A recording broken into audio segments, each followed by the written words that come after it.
বেঈমান আবুল সরকার নামে যেই বেঈমান, যেই মুশরিক আল্লাহকে বিদ্রুপ করেছে, এর ফাঁসি, এর ন্যায্য বিচার, এর রাষ্ট্রীয় বিচার বাংলার জমিনে হতেই হবে। এটা হতেই হবে। আল্লাহ বলছে কোরআনে নাকি বারবার,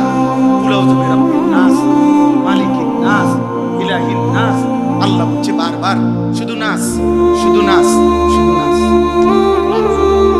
শোনেন মিয়া, এই আসমান সৃষ্টির পর থেকে, পৃথিবীর প্রথম মানুষ থেকে আজকে পর্যন্ত পৃথিবীতে বহু মানুষ বহু কুফরি করছে, শিরিক করছে, আল্লাহ তাআলার হুকুমের নাফরমানি করছে।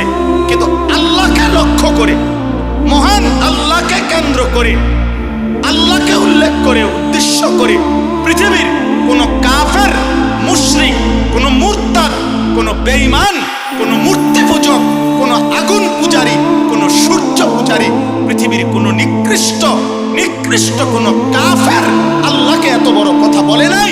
এই মানিকগঞ্জের আবুল সরকার নামে ওই বাউল বেঈমান আল্লাহকে যে পরিমাণ